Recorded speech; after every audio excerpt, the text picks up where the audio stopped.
So, our band name is JD Toms, and we will be performing Forever, a song that we wrote. Yeah. Olivia and I. Mainly Tatum. Uh-oh. 1, 2, 3, 4.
Very interesting, very good. Did they do a good job or what? Good, strong vocals, strong lyric. Shane, good job, man. Thank you very much. You did a good job, and what I was really impressed with, good tone, but you know something?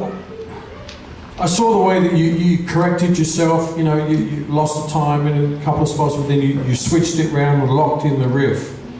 But here's what, and I'm choosing my words carefully here because I don't want to embarrass you, but I want to encourage you in something, because I believe something has happened to you at this camp, and there's most probably with some others as well. But I saw you play the guitar the other day, but today you're a different guitar player. And I know you responded to Christ last night. And I want to say to you that you are now hearing music differently to what you did before. There is a greater clarity and intentionality in what you're playing. And I've got to tell you, young man, you have the makings of being a great lead guitar player.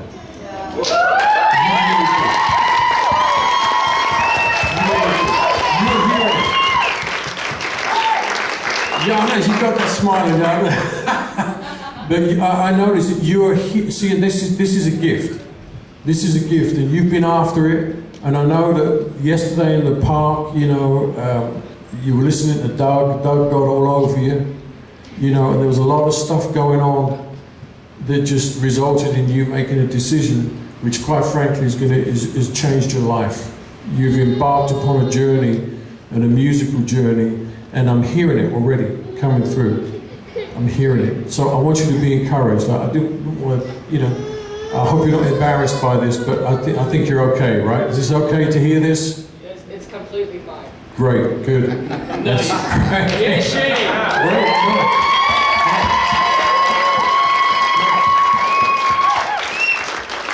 Because, and some of you others, other players out there, what has happened to him has also happened to you as well.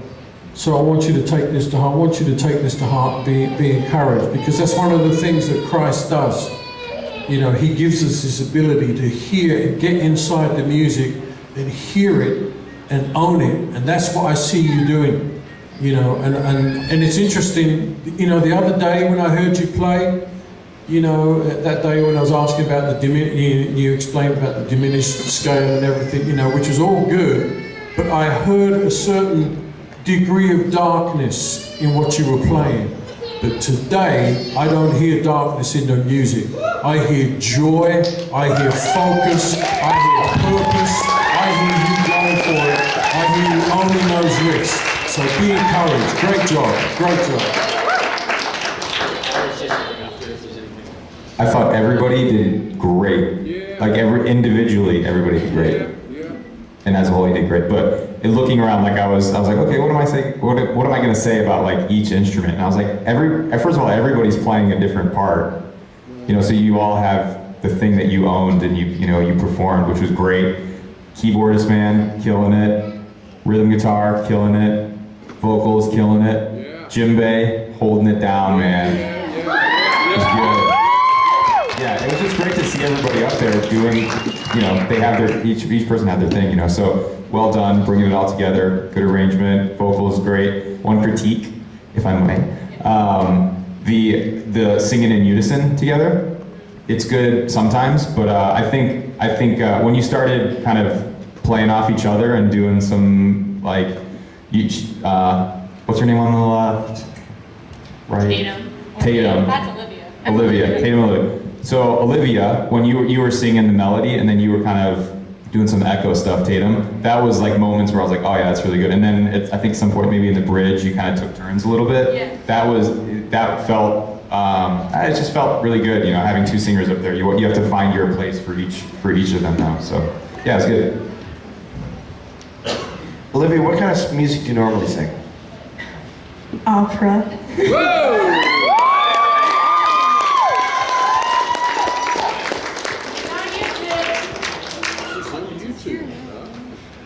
She's on YouTube. I am. I really enjoy just one of my favorite things is to see people play out of their traditional element. So it's really neat to just kind of see you embellish. And you're obviously theatrical. You're obviously theatrical. Very theatrical. Very nice. Very. But you do it in a way that is really natural and not obnoxious. Because in your various perhaps auditions and things that you've done, you probably run into some kids that are about your age that you might have had to find grace for. And what's neat is you found a really nice blend of just kind of the way you carry yourself and you carry your gift, and you're just you're having fun with it. And that's something you don't want to lose. That's something that's really valuable because you can do it, you can be serious about your craft, but at the same time you're having fun with it. And that's really hard to do at your age, so I commend you for that. It's really good. Thank you. You're welcome. Tatum, you're welcome. I'm terrible with names. Red, I really enjoyed hearing how much you've done with your guitar work this past year. You really have, I said to you earlier today that, you just need to get into a band. Because I gotta tell you, you have the makings like Paramore. What's the boy's name? Guitar player from Paramore. Really great rhythm guitar player. I mean, a really outstanding rhythm guitar player. I gotta tell you, you know, as much as I love lead guitar playing, especially when it's one thing, I love great rhythm guitar playing. And I gotta tell you, you have every instinct, like just the way you hit the strings and all that thing. I'm like, that is, like, literally I was walking on my way out of here and I stopped the other day in my tracks. I'm like, who is that? You know, and it's like, I've heard a few guitar players and I was like, he's just killing this thing. You know, and it's not like ZZ Top is super easy or super hard. It's just a particular vibe. And I'm like, I love the way he's playing this riff. It's like it was so well suited in the time, because a great rhythm guitar player just owns time. And I'm just listening to the way you play time and the way you lay your rhythm guitar parts down. I'm like, this guy's got a great feel. That is something that, like, there are very few guitar players that actually just own rhythm. Like, that's a real gift. And I'm not saying not to be solo and none of that stuff, but I was like, been really impressed. Really impressed. Great keyboard, you're welcome. Great keyboard work. Excellent. Almost there. Excellent djembe work. It's not my favorite instrument personally, so I commend you on managing to. You held it down. You hold it down. Well done. You know, the interesting thing is that I said to Melissa as I was kind of watching you tune up. I said, you know, he kind of looks like a young Lincoln Brewster. Like Lincoln's got the little rooster thing on top. You don't, Shane. You probably don't know who Lincoln Brewster is.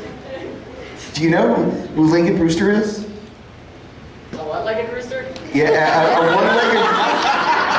You know, you look like a one-legged rooster. He's actually a two-legged rooster who plays the Stratocaster. But you've probably never heard Lincoln Brewster. No, and he's like kind of like the Stevie Ray Vaughan of the praise and worship world. I mean, he's a crazy good guitar player. But the funny thing is that as I was thinking about it, you know, I mean, you know, it wasn't just the rooster thing. Yeah, it's not quite as elevated. Nor does he have a Guitar Church pin in his hair from time to time. But at the same time, what I really realize is the thing that one of my favorite things that I really love about Lincoln and his playing is that he's got a life inside his playing. He's got a smile. There's real joy that he experiences in life. And I actually have to totally agree with Caleb, because it was kind of watching, I'm like, that's not the same kid. It's not, is it? No. It wasn't the same kid that was here yesterday. No. And I was like, there was like, whatever it was that like you kind of worked out last night, and God kind of just got a hold of you and just said, hey, you know what? Let me deal with whatever it is that you're trying to deal with, that you just kind of need to let me work out for you. Like a weight has been lifted off your shoulders, and what's happened is your face just, you look like a different kid. And I'm like, That's and I'm just, and I can see, you know, and this guy, like, he's like a spiritual heavyweight. Like, he's not kind of like saying stuff to make people feel nice. That's not this guy. No. So, you know, and I was just like, you know, he's got an expression of joy on his playing. On his face while he's playing, I'm listening to play this, and you're having this wonderful, happy moment. And, you know, it's kind of like what I said to Andrew before, and I have heard you play rhythm chords before, but I watched you step into something different where you just like, I'm playing rhythm chords because I'm digging what I'm doing with it. Not that you didn't dig it, but you played it in a way that's like, I'm owning being a rhythm guitar player. And that was awesome. But what was really neat was watching you own this type of joyful guitar playing where you're like, not only does it sound good, maybe be technically proficient, but I was like, he's milking these notes for something really sweet and beautiful. And I'm like, look at that. You know, and like, you know, he was pretty tough on you the other night. Sounded like a bunch of scales and the exercises running together. Because he really wanted to be authentic with you and go, hey, you know what? There's a difference between learning some exercises and making music. And the things that he had to say tonight, like, you know, he's a serious, real musician since age 16, playing with the greatest musicians all over the world, the biggest venues. And when you can kind of, in the period of a couple of days, have somebody go, hey, dude, a couple of days ago you were playing a bunch of scales and what you learned on the internet. Tonight you're making music. That's right. That you should be really, in a very humbling, wonderful way, proud of that. That's awesome, dude. Thank you. You're welcome. Before we go, I think we'd all like to thank Ben. our bass player, for really helping us put Yeah. it together and everything, and just have a really good time. He definitely helped a lot. What's I have some questions for you girls, but before I move on, you know what? I knew Doug before he was saved, and he was an amazing guitar player, Shane, right? He was a great guitar player already, but he gave his heart to God, and something really amazing happened to him. The thing that Caleb talked about tonight, that happened to him. And it's like nothing changed, that he was playing the same songs, but there was something inside of him that changed. And he wasn't playing for himself anymore. Before he became a Christian, it was all about him, fame, wanting recognition. But when he became a Christian and he started playing, it was for God. And it didn't happen over a long period of time. It was like a change like that. So just to confirm what these guys are describing to you, just go with that. It's a really good thing. So I just had a quick question for you girls. Two things. Do either of you ever sing harmonies? Yes, we were Yeah. going to, but like, Yeah. I think it was the nerves and everything that kind of threw it all off.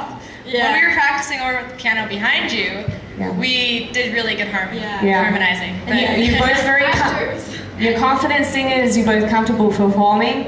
I would just encourage you next time, stretch yourself, just to put, again, like Ben was talking about, just a little color. The other thing is, could you tell there was some imbalance between the levels in your mics? Could you hear that from up there or not?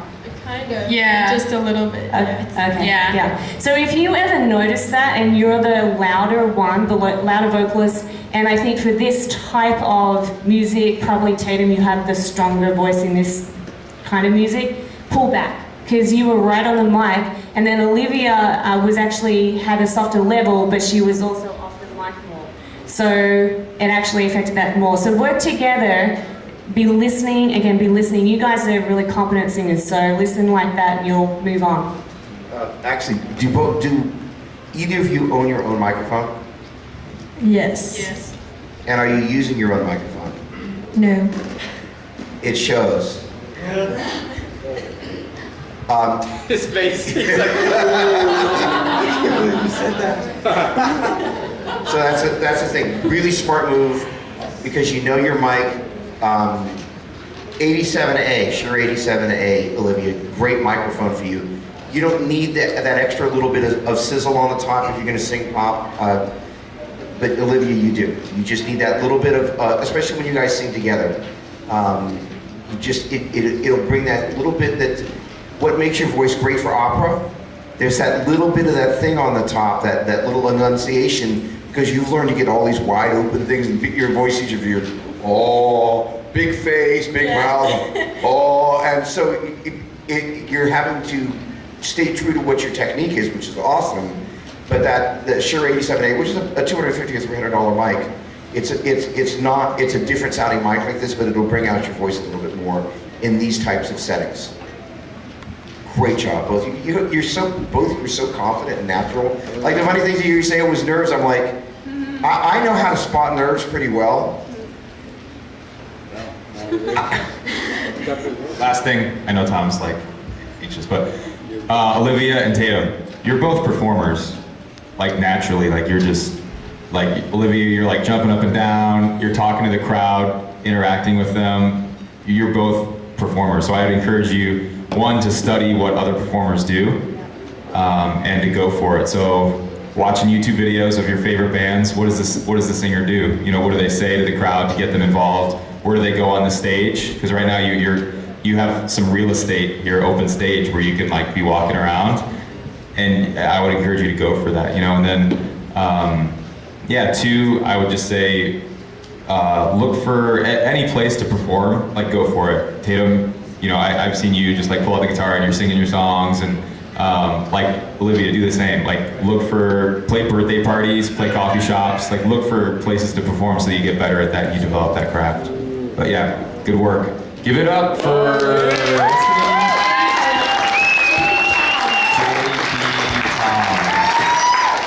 all our names. Okay. Wait, there's one more thanking. Tom, if you hadn't taught me that funk, that little funk riff, I wouldn't have been able to make that other riff in the song. So thank you. Hey, what? Because without that,